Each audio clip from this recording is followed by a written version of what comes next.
Amen. Ce matin, ma prière ce matin pour vous, c'est que ce message enflamme votre cœur.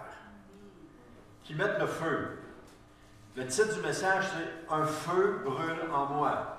Et pendant que je relisais ça ce matin, il y avait un passage qui me venait à un moment donné qui parle à propos de Jésus. « Il n'éteindra pas le lumignon qui fume ». Ça, c'est dans la version de Louis II. « Il n'éteindra pas le lumignon qui fume ». Donc, si à un moment donné, on a été hot, qu'on avait le feu en nous, et que tout à coup, le feu s'est diminué, il reste toujours une petite flamme à l'intérieur, mais que Jésus n'éteindra pas et qu'il veut encore allumer.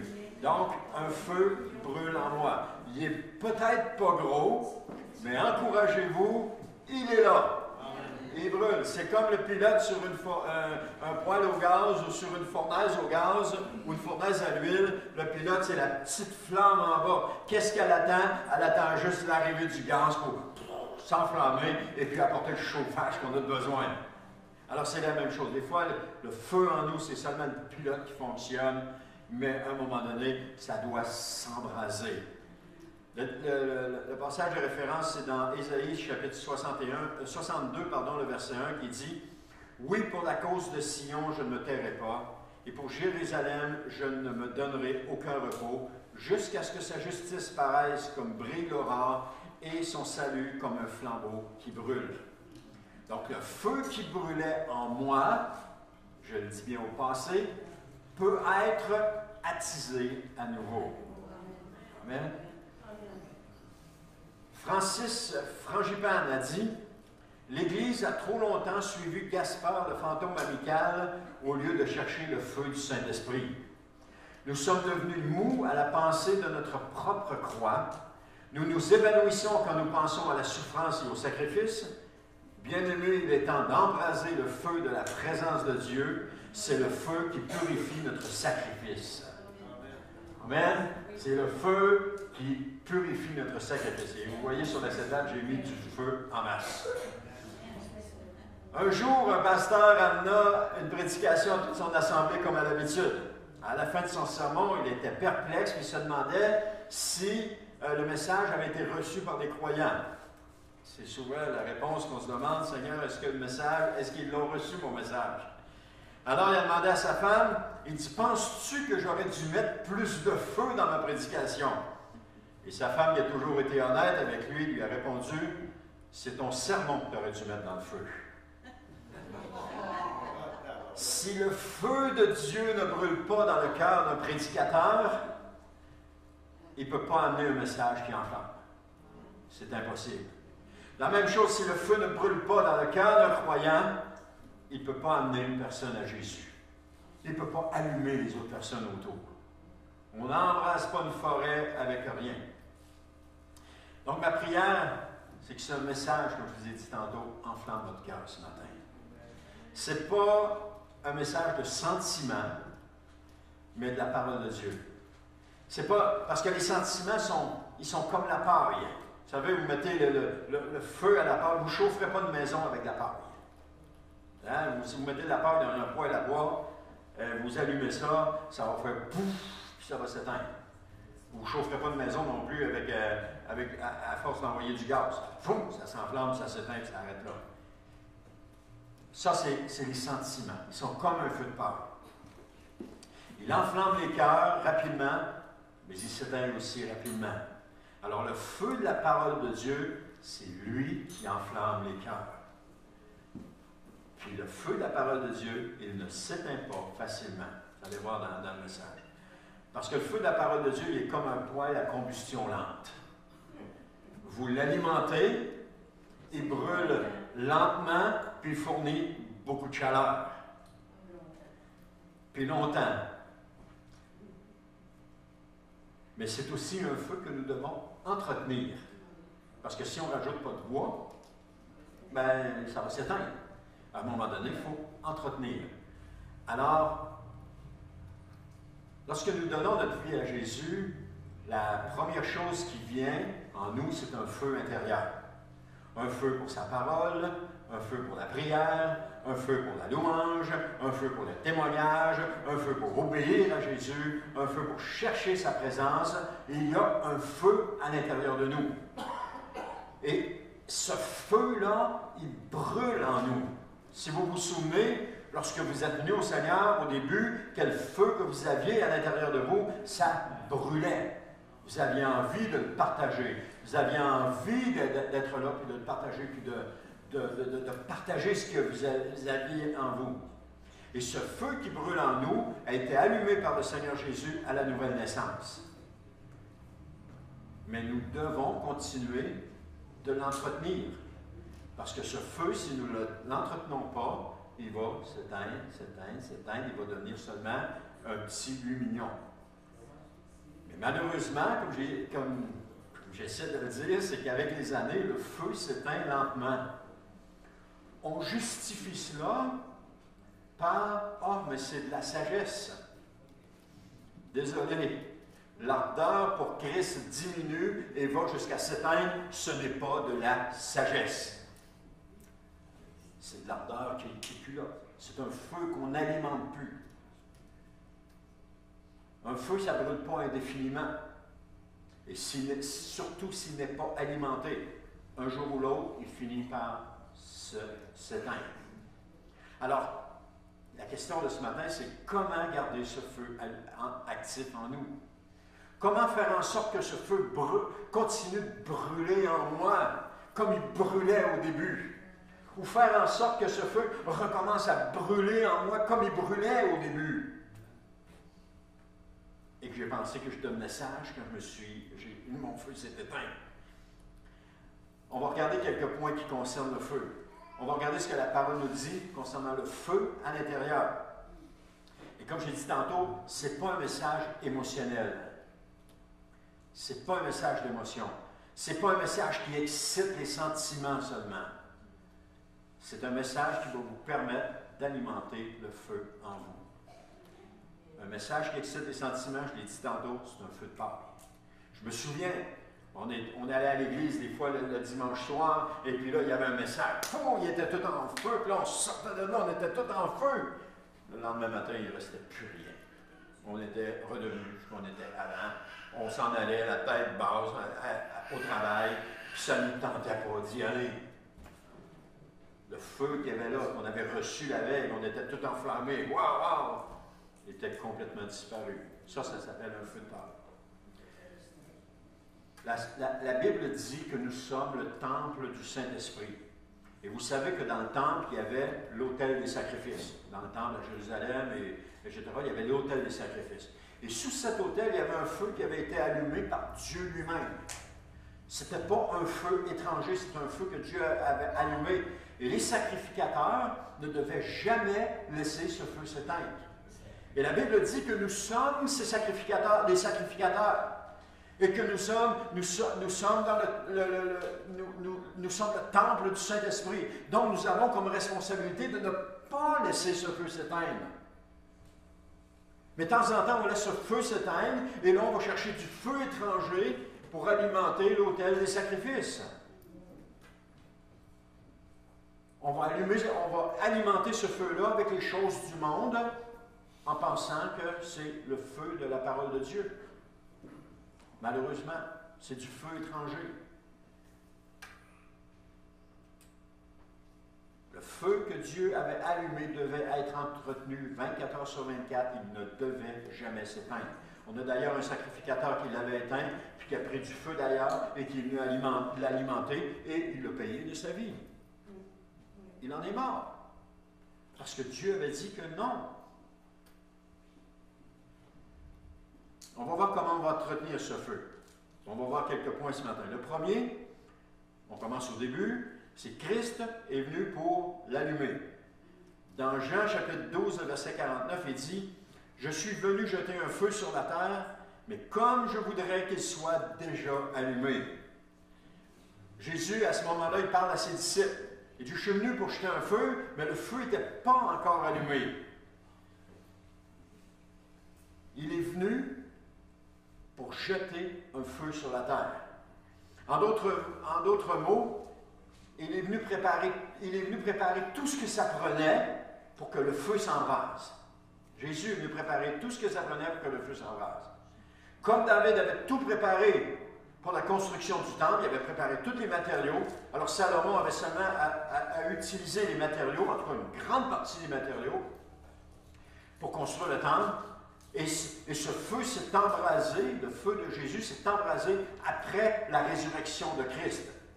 C'est-à-dire qu'il s'est embrasé le jour de la Pentecôte, lorsque le Saint-Esprit est descendu. Ça nous dit ça dans Actes chapitre 2, verset 3, dans la version Louis II. Ça dit, des langues semblables à des langues de feu leur apparurent, séparées les unes des autres, et se posèrent sur chacun d'eux. À ce moment-là, le cœur des disciples a été embrasé comme jamais auparavant. Jésus, quelque temps avant, dit, « Je suis venu pour jeter un feu sur la terre, mais comme j'aimerais ça qu'il soit déjà là, mais il ne pouvait pas être là parce que le Saint-Esprit n'avait pas encore été envoyé, parce que Jésus n'était pas encore mort, parce que Jésus n'était pas encore ressuscité, parce que Jésus n'était pas encore envoyé à la droite du Père, parce que Jésus n'était pas encore monté aux cieux. Il ne pouvait pas nous envoyer le Saint-Esprit. Mais il dit, comme j'aimerais que ce feu soit déjà là, Jésus brûlait que ce feu soit déjà là. Chérie, je mets-tu assez de feu dans ma prédication? Tu me répondras en privé. Alors, comme il voudrait que ce feu soit embrasé, mais lorsque le Saint-Esprit est venu, ça a mis le feu. Le cœur des disciples a été embrasé à ce moment-là comme jamais auparavant. Ils ont été remplis d'une audace qu'ils n'avaient pas avant. Ce feu, envoyé par Jésus, embrasé par le Saint-Esprit, a transformé littéralement le caractère des disciples. Pierre est devenu un prédicateur enflammé. Tout un prédicateur. 3000 la première fois qu'il prie, puis je pense que c'est encore ça, 3000 la seconde fois qu'il prie. Qui prêche, pardon. Philippe est devenu un évangéliste efficace. Il est allé évangéliser en Samarie, etc. Jean est devenu un auteur avec ses révélations concernant la fin des temps. Et le pharisien, Paul, est devenu un missionnaire hors du commun. Je pense que le feu humiliant, ça me semble ça. Mais Paul est devenu un missionnaire hors du commun. Le feu du Saint-Esprit a complètement transformé ces gens-là. Est-ce qu'on voit Paul à un moment donné dire « Oh, maintenant j'ai beaucoup plus de sagesse, je fais attention à ce que je dis, puis je me contrôle plus. » Non! Paul allait là où le Seigneur lui demandait d'aller, puis il prêchait Christ comme il lui demandait de prêcher. On ne voit pas ça dans les évangiles, quelqu'un qui s'assoit en disant « Ah, ben je me suis assagi maintenant. » Non, non, si vous êtes assagi, il y a encore le feu qui brûle en vous, puis qui brûle encore plus. La seule différence, c'est que vous ne rentrez pas dans les gens à coups de poing, puis à coups de marteau, puis à coups de Bible. Mais vous les approchez quand même en leur témoignant de ce que Jésus a fait dans votre vie. Il y a ce feu qui brûle en vous. Vous êtes partant pour être à la réunion de prière. Vous êtes partant pour être à l'église. Vous êtes partant pour être à la réunion avec Coco. Parce qu'il y a le feu qui brûle en vous. Vous êtes partant pour témoigner de Christ aux personnes que vous rencontrez. Ça, c'est quelques disciples seulement qu'on voit, mais comment tous les autres? Thomas, qu'on n'a jamais vu par après, mais qui a reconnu Jésus quand il l'a vu avec ses plaies, puis qui doutait comme un bon, après ça, c'était fini, il ne doutait plus, là. Une chose est sûre, Christ est venu jeter un feu sur la terre. Et un feu qui aujourd'hui brûle intensément dans le cœur de millions de personnes. Il brûle intensément dans le cœur de millions de personnes. Comment est-ce que j'alimente ce feu? Mon deuxième point, c'est justement pour répondre à cette question, il est attisé par la méditation. Et on ne parle pas de méditation transcendantale, on ne parle pas de rien de ça, on parle de méditer la parole de Dieu. C'est dans le psaume 52.1, ça commence de même au chef de cœur, une méditation de David. Le feu de Dieu brûlait dans le cœur de David. Quand vous regardez David, vous vous apercevez que le feu brûlait dans son cœur. D'ailleurs, on dit de David qu'il était un homme selon le cœur de Dieu. C'est parce que le feu brûlait dans le cœur de David. Tout ce qu'il faisait, il le faisait pour le Seigneur. Oh, il a commis des erreurs, il a tombé, mais tout ce qu'il faisait, il le faisait pour le Seigneur. et tout ce qu'il faisait, Dieu était dans son affaire. Le feu de Dieu brûlait dans le cœur de David. Et nous pouvons le voir aussi dans de nombreux exemples de sa vie. Et ça, par exemple, on peut le voir dans le livre des psaumes, que le feu brûlait. On le voit où est-ce que David répand son cœur devant Dieu à plusieurs reprises. Il méditait la parole de Dieu. Dans le psaume 119, verset 23, il dit « Quand même des puissants délibéreraient contre moi, ton serviteur encore méditerait tes ordonnances. » Quand même que des puissants délibéreraient contre moi, ton serviteur méditerait tes ordonnances. Ce qui avait le plus d'importance pour David, ce n'était pas ce que les gens disaient, c'était ce que Dieu disait. Ce n'est pas ce que les gens étaient en train de dire à son propos, c'est ce que Dieu est en train de dire à son propos. Ce qui est le plus important, ce n'est pas ce que les gens disent à propos de vous, mais c'est ce que Dieu dit à propos de vous. Mais qu'est-ce que Dieu dit maintenant à propos de vous? Si vous ne le savez pas, il est temps de prendre votre Bible et de commencer à méditer la parole de Dieu. Parce que quand vous lisez votre Bible, vous donnez l'opportunité à Dieu de vous parler. Si vous ne la lisez pas, c'est comme si quelqu'un veut vous parler, puis vous vous bouchez les oreilles, puis vous dites « je ne veux pas t'entendre ». Mais si vous lisez votre Bible, vous lui donnez l'opportunité de vous parler. Et il va le faire. Prenez-la, lisez-la. Combien de fois, pas combien de fois, Dieu me parle toujours dans sa parole. Il me parle dans sa parole parce que je la lis, sa parole. Je ne suis pas meilleur que personne. J'ai mes hauts et mes bas. Mais Dieu parle lorsque nous lisons sa parole. Et si on veut l'entendre, prenons sa parole et lisons-la. David va dire dans le psaume, chapitre 1, verset 2, il dit toute sa joie, en parlant de heureux l'homme qui ne marche pas selon le conseil des méchants, il dit toute sa joie, il la met dans la loi de l'Éternel qu'il médite jour et nuit. Où est-ce qu'on met notre joie? Dans ce qui nous excite. Mais la parole de Dieu, c'est pas quelque chose qui va toujours nous exciter, qui va disons, je vais reprendre ça, parce que on met notre joie dans ce qui excite nos sentiments. Voilà. Mais la parole de Dieu, c'est pas quelque chose qui excite nos sentiments, c'est quelque chose qui excite notre esprit. Et si on prend le temps dans la parole de Dieu, on entend Dieu nous parler. Qui sait ce que Dieu veut pour lui? Qui est capable de dire, oui, le Seigneur, il veut ça pour moi? Frères et sœurs, on n'a pas fini de vivre des moments difficiles. Là, il y a une petite accalmie, là. Mais ça va recommencer. Parce que les grands de ce monde ont décidé qu'il y avait un plan puis qu'ils allaient le mettre en action. Et qu'est-ce qu'on va faire? On a eu juste un petit aperçu les 2 dernières années. Juste un léger aperçu. Quand on regarde dans l'Apocalypse, les choses qui se passent, c'est beaucoup plus intense que ce qu'on a eu. Qu'est-ce qu'on va faire quand on va être là? Il y en a qui vont dire, ah, mais non, on va avoir été en bas avant. Je vais vous en parler la semaine prochaine. Ça, c'est pas une doctrine, c'est une théorie. C'est pas une doctrine, c'est une théorie.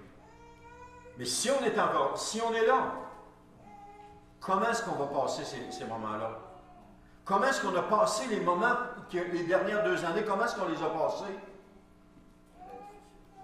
Il y a des gens là, qui étaient, on ne parlera pas nécessairement de chrétiens, mais peut-être chez les chrétiens, des gens qui avaient extrêmement peur, qui étaient extrêmement anxieux par rapport à tout ce qui arrivait.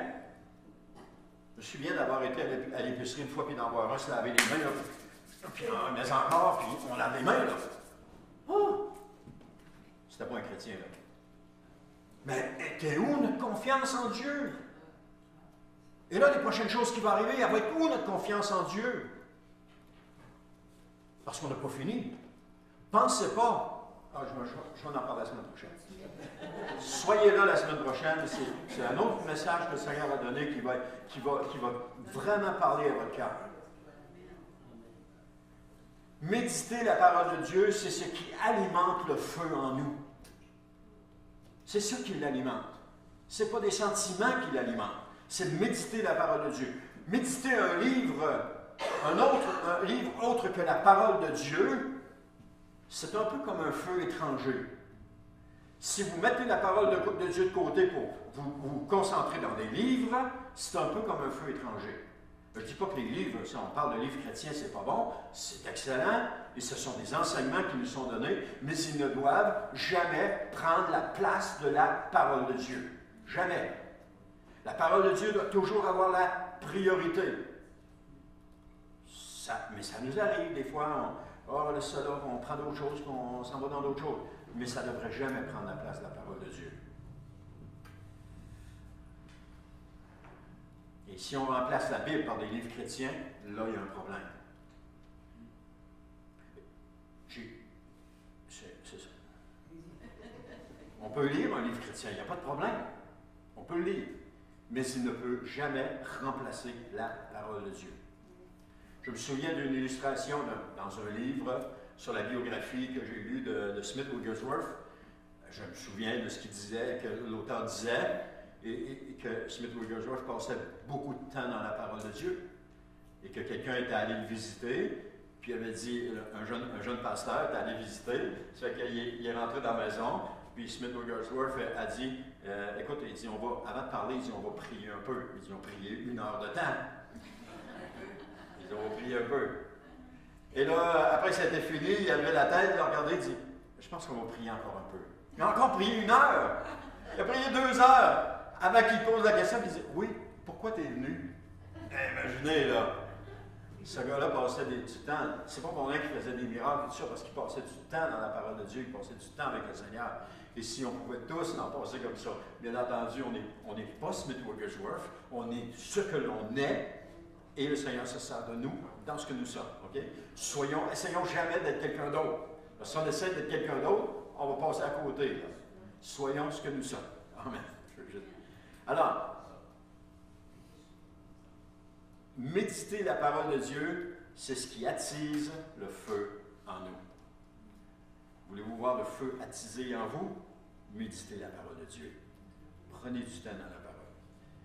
Troisième point, la communion avec Jésus le propage. On peut l'attiser, le feu. Premièrement, Jésus lui met le feu. Deuxièmement, méditer la parole, ça l'attise. Et troisièmement, la communion avec Jésus le propage.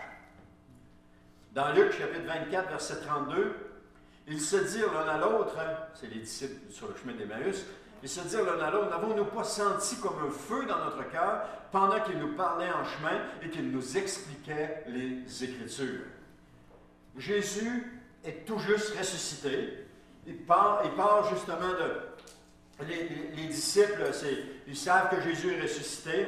Ils ne sont pas mentionnés, on ne sait pas c'est qui. On sait juste qu'ils sont sur le chemin d'Emmaüs. Peut-être que ces deux disciples-là voyaient que, bon, il n'y avait plus rien à faire là. Jésus était plus là. Oui, il était mort. Jésus était mort, mais il ne l'avait pas vu encore ressuscité. Il savait qu'il était disparu, qu'il n'était plus là, puis que les femmes avaient dit qu'ils l'avaient vu vivant. Mais là, ils sont désabusés. Ils n'ont plus l'impression que Jésus, il va se passer quoi que ce soit. Alors, ils décident de reprendre le chemin puis de s'en aller possiblement chez eux pour retourner à leurs activités. Possiblement. C'est pas ce que la Bible dit. Et là, sur le chemin, il y a quelqu'un, un homme qui les a rejoints. Et là, il a commencé à parler. Puis là, il a commencé à dire, là, il a commencé à poser des questions. Et là, ils lui ont dit, mais voyons, es-tu le seul qui est au courant de ce qui s'est passé à Jérusalem ces derniers jours? Es-tu le seul? Tout le monde le sait, ça. Tout le monde sait que Jésus a été crucifié, puis qu'il est mort, puis qu'il l'a mis au tombeau, mais qu'il y a des femmes qui sont venues en disant qu'il était ressuscité. Mais ça ne se peut pas. On n'a jamais vu quelqu'un de ressuscité. Même s'il y avait des disciples. Hey, je parle, puis mes enfants disparaissent. Alors,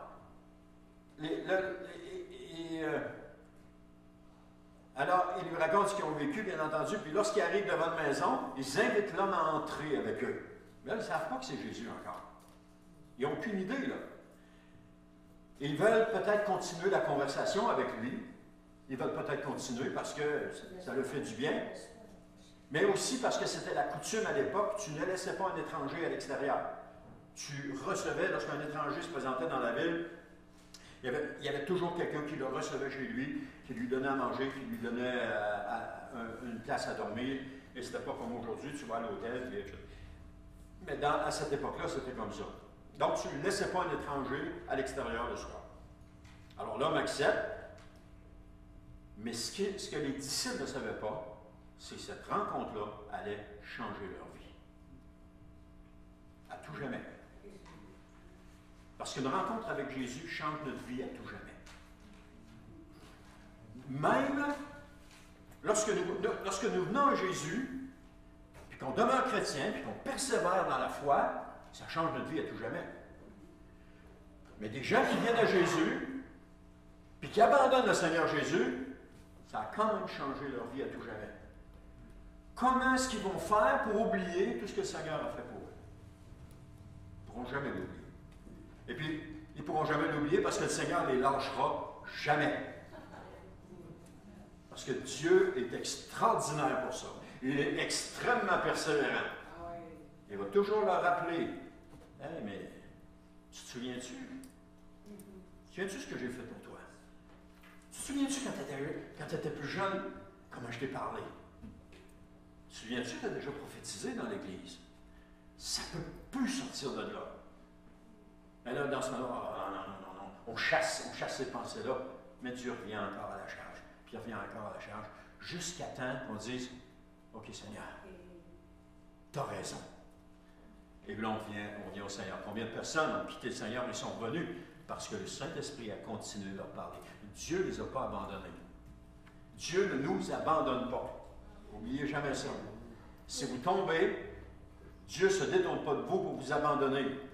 Si vous quittez l'Église, il ne se détourne pas de vous pour vous abandonner, mais il continue de vous appeler puis de dire, viens, reviens à moi. Et même si vous êtes dans l'Église, peut-être que vous vivez un moment difficile, un moment d'âme, et puis le Seigneur, vous avez l'impression que le Seigneur n'est plus là, mais de temps en temps, vous entendez sa voix. Reviens à moi, dit le Seigneur. Reviens à moi. Même si vous êtes dans l'Église, reviens à moi.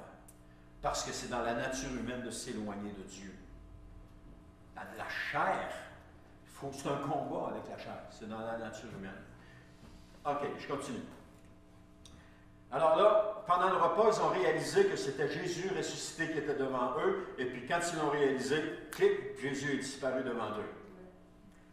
J'ai dit que ça avait changé leur vie, cette rencontre-là. Pourquoi? Parce qu'à l'heure même, nous dit la Bible, ils se sont levés, ils sont retournés à Jérusalem rejoindre les autres disciples. Hey, les gars, vous ne savez pas ce qu'on a vu. Il y a quelqu'un qui nous a rattrapés sur la route. Il a commencé à nous parler. Notre cœur brûlait à l'intérieur de nous quand il nous parlait. On ne savait pas c'était qui. Mais finalement, quand il est rentré dans la maison, on lui a offert à manger. Puis là, c'est quand il a brisé le pain. C'est là qu'on s'est aperçu que c'était Jésus. Oh, tu aurais dû voir la joie qu'il y avait en nous. On s'en parlait. En revenant à Jérusalem, on s'en parlait. Mais avant de venir, on s'est dit, hey, on retourne à Jérusalem, on va dire aux disciples, il est vraiment ressuscité. Ça, c'est le témoignage de l'Évangile. Jésus est vraiment ressuscité. On ne peut pas garder ça pour nous. Et là, ils sont tournés, ils ont retrouvé les 11, puis leur ont raconté ce qu'ils venaient de vivre. Et il n'y avait plus de doute. Leur rencontre avec Jésus a complètement transformé leur vie. Une communion avec Jésus propage le feu qui est en nous. Ces deux disciples-là, c'est un exemple de comment Dieu a propagé le feu. Ils sont retournés avec les autres disciples. Ils n'ont pas attendu le lendemain matin.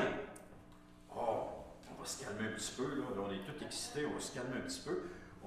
La nuit porte conseil. On va dormir là-dessus, puis on verra demain matin. Ils ne seraient jamais retournés. Ils ne seraient jamais retournés. Mais ils ont pris le momentum. Ils ont vu Jésus. Ils savaient que c'était Jésus. Ils ont sauté sur l'occasion et ils sont repartis là-bas. Souvenez-vous des moments qui ont suivi votre nouvelle naissance.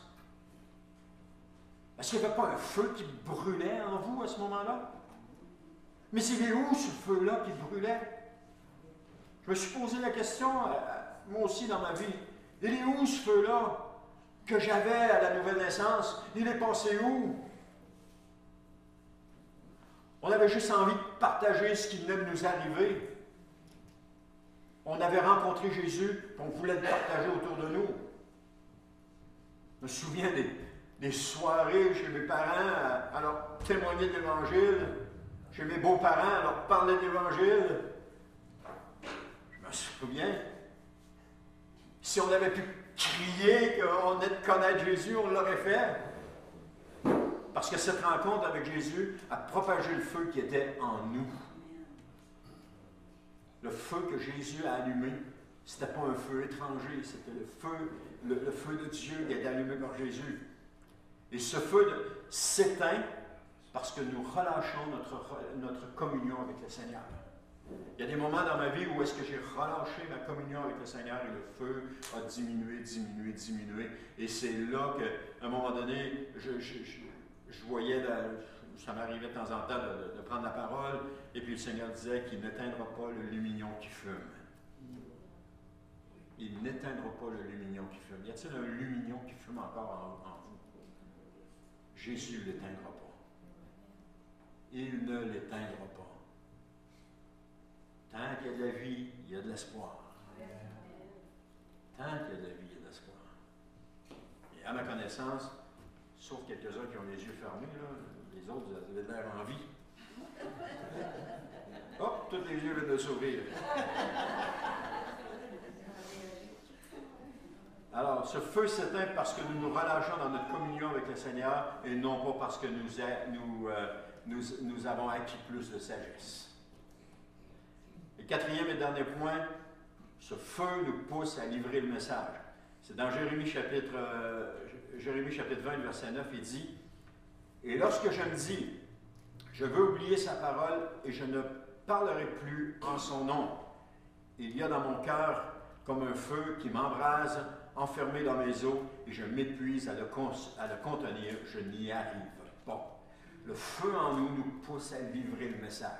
Il nous pousse à témoigner de Jésus, à partager notre foi. Tout au long du livre des Actes, nous voyons des hommes et des femmes qui sont poussés à livrer la bonne nouvelle. Tout au long du livre des Actes, c'est ce qu'on voit. C'est ce feu en eux qui les poussait à témoigner du nom de Jésus. Ça, le livre des Actes, c'est la première génération des chrétiens, les apôtres.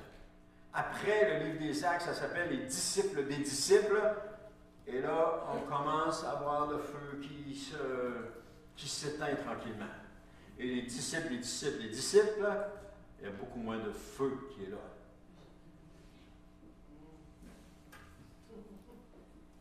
Malheureusement. C'est ce feu en eux qui les poussait à témoigner de Jésus. Et comme Jérémie avait vécu toutes sortes de choses, il aurait voulu se taire pour cesser de souffrir, mais il était incapable de se taire. Parce que s'il ne parlait pas au nom de Jésus, ce feu-là, il n'était pas capable de le contenir. Comme à une époque, le Seigneur me demandait de prophétiser. Alors j'arrivais le dimanche matin à l'église. Oui, Seigneur, oui. Toute la semaine, je m'étais préparé. Oui, Seigneur, donne-moi une parole, puis je vais la dire. Seigneur, tu veux, parce qu'à un moment donné, j'ai toujours pensé que la prophétie, c'était pour les autres. Et 2 prédications à court intervalle de notre pasteur Richard Bastien à cette époque-là, qui dit « Tu peux prophétiser ».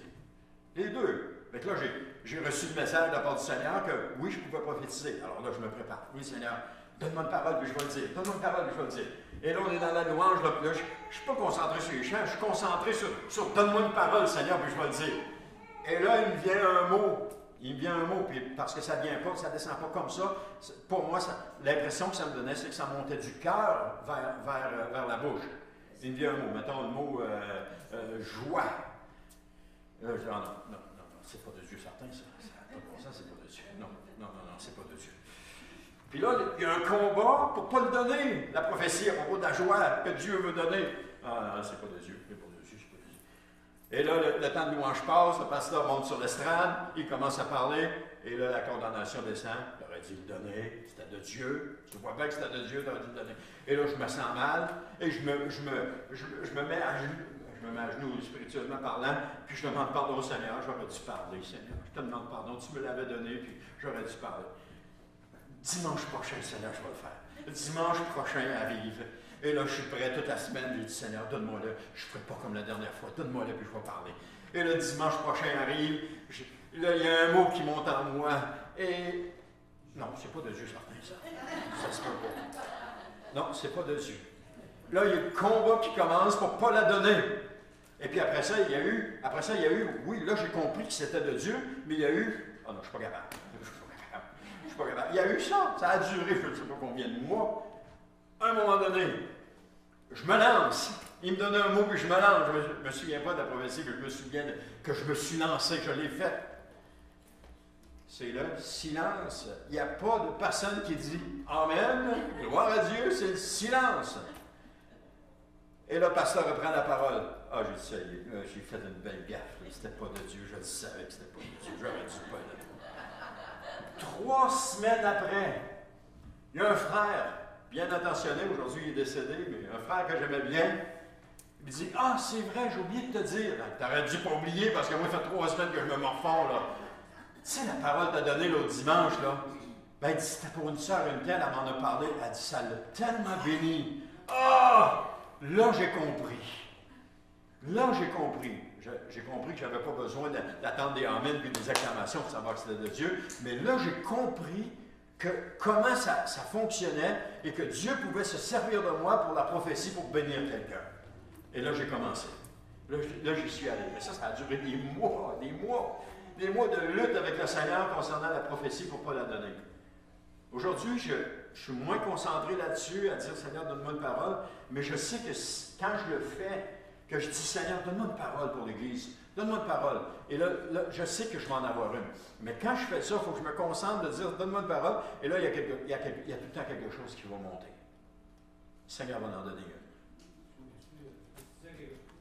Oui? Oui, vas-y.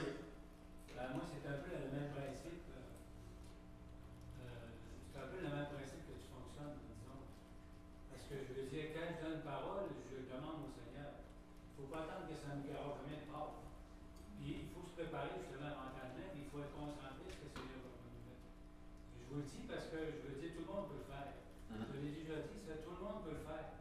Il suffit juste de se concentrer et de demander au Seigneur. Comme aujourd'hui, je donnais une parole, mais j'avais demandé au Seigneur un matin. J'ai dit, Seigneur, certain que tu moi, j'aimerais donner quelque chose pour l'Église. J'aimerais avancer quelque chose pour l'Église. Puis là, je me suis concentré pour. Le Seigneur, il veut quelque chose à faire. C'est le même principe que tu dis. Et je le dis pas parce que c'est pour montrer que tout le monde peut le faire. Il suffit juste de le demander puis attendre que le Seigneur nous donne quelque chose. Amen. Alors, Jérémie avait un feu dans son cœur, puis le feu l'embrasait, il était incapable de le contenir. Comme lorsqu'on désire avoir une parole pour l'Église, il y a un feu qui brûle à l'intérieur. Donc, je termine avec ceci.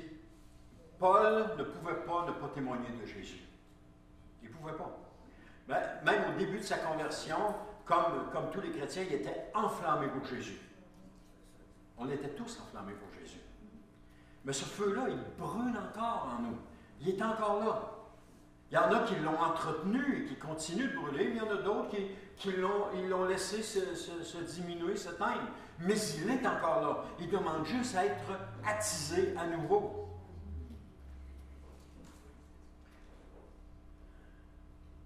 Souvenez-vous, Jésus est venu jeter le feu. Ce feu est attisé par la méditation de la parole de Dieu. La communion avec Jésus le propage, et finalement ce feu nous pousse à livrer le message. Voulez-vous voir ce feu être rallumé en vous? Je pense qu'on avait un chant tantôt, hein? Ton nouveau chant, il en parlait. Hein? Est-ce que vous voulez revenir à l'équipe de louange? Olivier, tu es encore là? Ils sont peut-être en haut? Hein? Ils sont au parc? C'est quelqu'un qui va aller...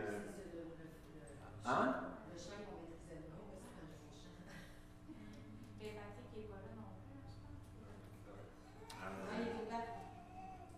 Est-ce quelqu'un qui va aller chercher Patrick? Merci Cassandre. Ça serait bon de le refaire, c'était bon. Alors, quand vous arrivez, Cassandre, juste à monter et vous installer. Alors, est-ce que vous voulez voir le feu ranimé en vous? Est-ce que vous avez ce désir-là? Je ne parle pas de sentiment ce matin, que demain matin, ça va être éteint, mais un feu qui est là et qui brûle, un feu que Jésus a allumé. Mettez en pratique ces principes-là.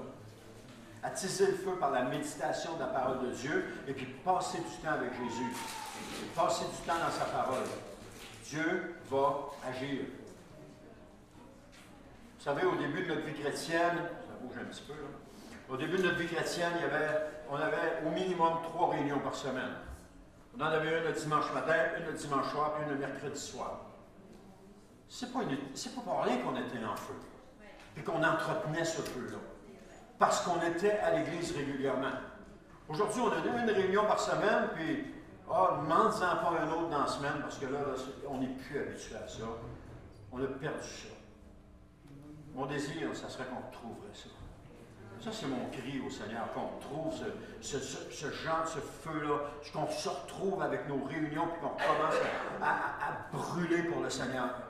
Et parce qu'on avait ces 3 réunions-là, ça, c'était les 3 réunions, quand on était plus jeune, on avait le droit d'aller à la jeunesse jusqu'à l'âge de 30 ans, ça fait qu'on allait à la jeunesse le vendredi soir en plus. Fait qu'on avait 4 réunions. Et ça, c'est sans compter qu'il y avait des invités qui venaient à la fin de semaine, et là, on était là le vendredi soir, puis on était le samedi aussi. On brûlait pour le Seigneur. On était en feu. J'aimerais beaucoup, ça c'est mon cri au Seigneur, qu'on puisse recommencer ça. Parce que les réunions ont cessé. Petit à petit, les églises ont diminué ça. Et puis non seulement, mais il y avait un réveil dans les années 80. Comment ça, il n'y a plus de réveil? C'est parce qu'on ne l'entretient pas. C'est parce qu'on laisse le feu s'éteindre. On n'est plus brûlant pour le Seigneur. Et moi-même, on perd la vitalité pour le Seigneur, même si on est pasteur, on perd cette vitalité-là pour le Seigneur. On veut la garder, on veut continuer à la garder, mais on perd cette vitalité-là pour le Seigneur. On la perd tranquillement. Tandis que quand on est là régulièrement et qu'on continue, on a cette vitalité-là, on a ce feu qui est à l'intérieur en nous. Il est temps de rallumer ce feu, frères et sœurs. De le rallumer. De revenir à un temps de zèle pour le Seigneur.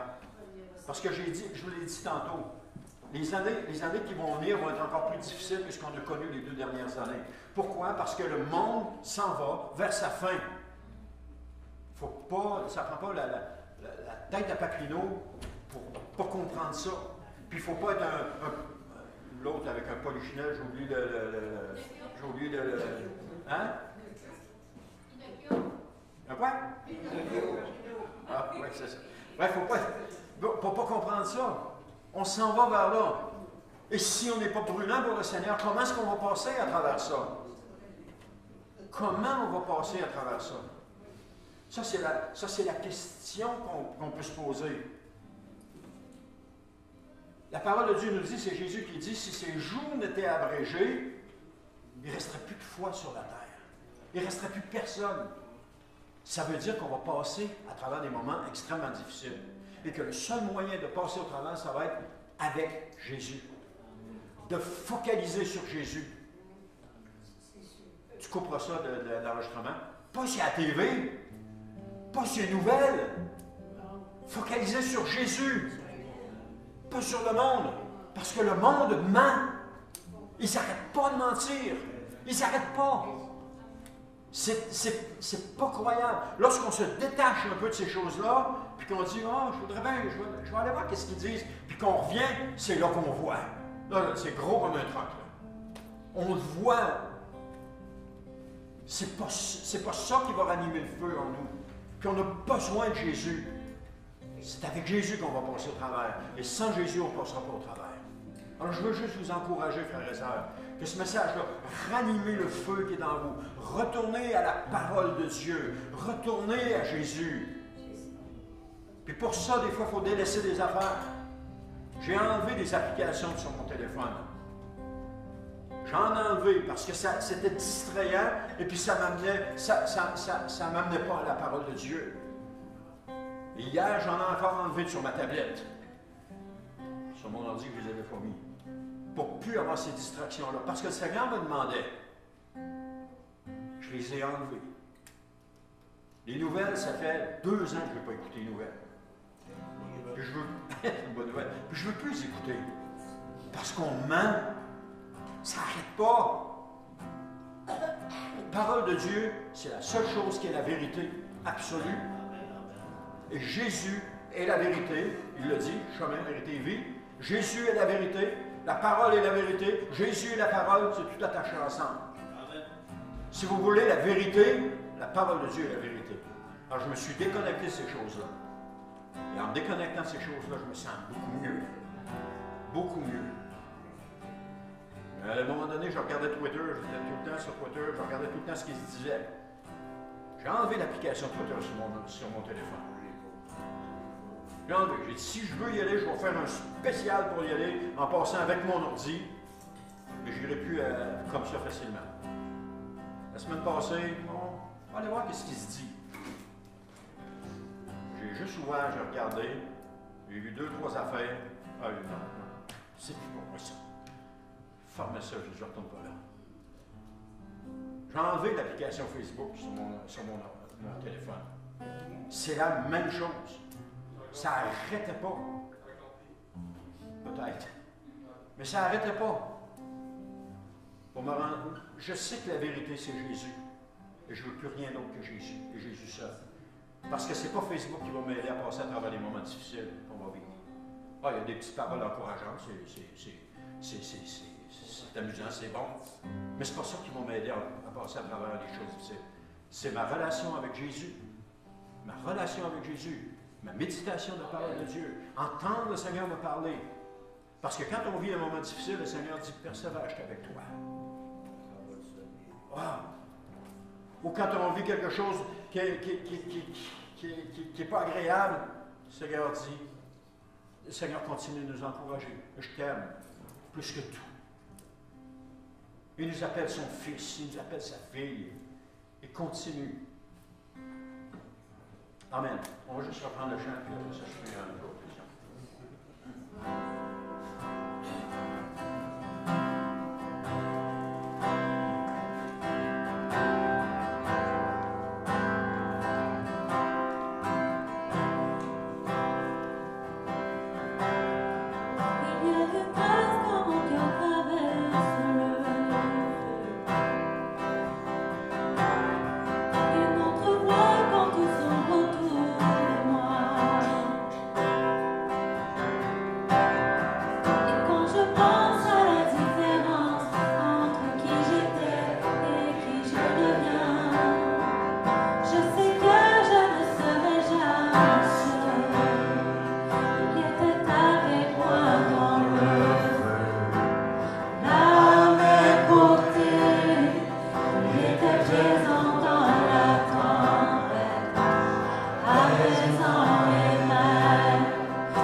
Marie.